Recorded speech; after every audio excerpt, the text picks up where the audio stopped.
You developed in a household where you didn't even have the right. I'm like, this is not what this is about. And so we're not a fit. And basically, it's like addiction recovery, one day at a time. And it's a journey.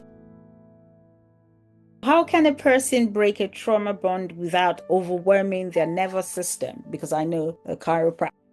Chiropractic care is a really good start to help to kind of calm your nervous system down. But essentially, the path that I take people through, depending, first of all, if there's abuse there, you want to get out of that situation. People ask me a lot, can I heal my nervous system if I stay in the relationship? And sometimes they don't. This one woman who just had a 13-month-old in a trauma bond with her partner, he would trigger the heck out of her every day. And so any type of work that she did, it was re-triggered every single day. So she had to move out of her home and move in with her mother, begin the process so that she could really find who she is, right? What's the process look like is most of the time, if you're in a trauma bond, you developed in a household where you didn't even have the right, the authority, or the permission to have your own feelings, your own preferences, your own desires, your views, your politics. Like it was whatever that authority told you should be. So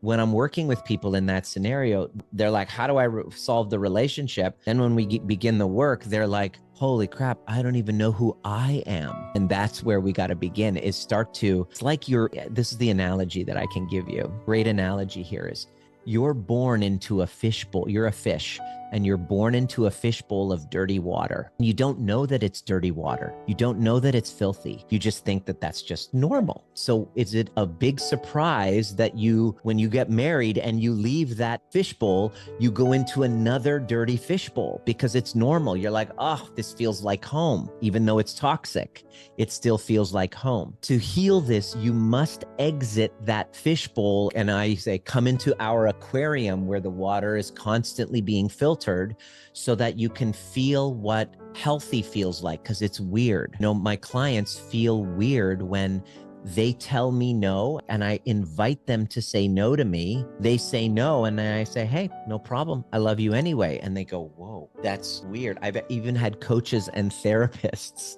who've had training in therapy get into a relationship with me, coaching relationship with me. And when they're considering working with me, I say, before we go on, Grace, I'd like to invite you to say no to this opportunity. And you can see them go, I don't know what that feels like. They're afraid. And then I say, they're like, but I don't want to say no. I say, please do. And they say no. And I say, Grace, I totally understand. Appreciate it. I love you anyway. And I wish you all the best. And then I pause and then I say, how did that feel? And then some of them start to cry. They go, I've never experienced feeling safe to say no to somebody. That's why I always say yes. I just can't say no. And they just start bawling. And then I hold space for them. Right. And then as they do that and I go, how do you feel now? They're like, well, now I have to do this. I realize what's been missing. I've never experienced that before. And I realize I've been so in the pattern, I can't see the pattern and I need somebody to mirror that to me. So then we start working together. So this is why I give the example of healing from a trauma bond is so difficult, especially if you're in the environment. You got to get out of that environment and then become your whole self. So what I do is I teach people how to find who they were before they abandon themselves for belonging and connection. And this is the hardest work that I've ever done. And that's why it's so important for me to guide those who are really ready for it. Thank you. So how would you know that they're ready? Because what I do is when they usually reach out to me, and before I used to take everybody, now I do kind of like a strict interview process. And then I take them through the trigger proof experience. So it used to be a 3-day event before COVID. And now it's just a 6-hour event on Zoom where I walk them through what to do with a trigger. And I help them. Whole point of the entire work, because they're in a trauma bond, they're feeling victimized by their partner's not behaving the way that they want. If only that they would change, if only so-and-so would change so that I don't have to feel what I'm feeling. They come in with that. And then I take them through the training and then they turn around and they go, holy crap, it's not about the other person. It was me. How do I know that they're ready? They're like, I want to work on me. I want to stop focusing on them. It's a me thing. So when they're ready, they're like, I got to do this for me. When they're not ready, they're like, if I do this, will they change? I'm like, this is not what this is about. And so we're not a fit. So I take them through this process. And what I'm looking for in that person is I want to work on the level of myself rather than trying to fix other people to make me feel a different way. So they're ready when they're ready to take responsibility. When they're not ready to take responsibility and they are committed to staying in that victim story, even though the harm happened, and it was valid and it was painful and it was the experience was valid, they don't want to be identified as that anymore. But the people who are they unconsciously wanting to be stuck in that story and be right, they're not ready for this level of work. And I would refer them to somewhere else. Thank you so much for that explanation. And it's quite vital for someone to say, look, this happened to me, but I don't want to be stuck in that cycle. I need to take responsibility for my healing. And so I'm going for the healing work. Thank Amen. you. So what body-based practices help regulate the urge to return to familiar but unhealthy connections? What body-based practices help to return to the urge? No, help regulate the urge. Yeah, help regulate the urge, period. We can even just period there. Okay. One of the practices that I've been doing, because right now I'm looking at my relationship with food and how I use food to help me kind of like stuff away emotions. And I'm working, this is my next level of refinement in my own inner work. And what I do, and I recommend everybody practice this, whether you are reaching for, your pattern is to reach for a drink of vodka or cookies or pornography or whatever, is before you do that, put a timer on for 5 minutes and just stop and pause and feel the feeling that you're using that urge to avoid.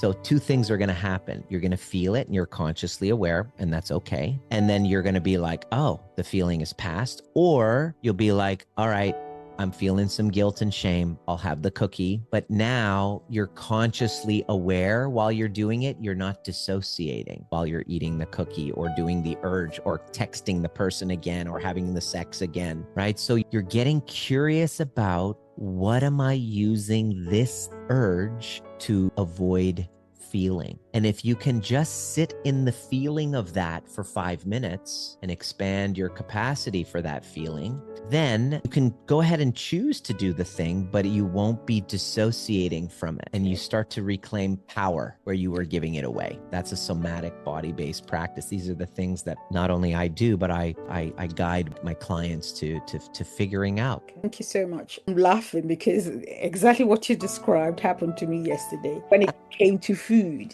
Sometimes just like you said, for 5 minutes. And I said, why am I consistently wanting to spoon more ice cream? Yes, because you were trying to avoid something. There was a fear, there was a guilt, there was a shame. The answer to break that cycle is to feel what you're using the ice cream to avoid feeling. Actually, it wasn't guilt or shame. I just felt I just needed to unwind and feel good about myself. Like you said, I stepped back for 5 minutes and I said, no, I think I've had enough. There you go. What flavor of ice cream was it?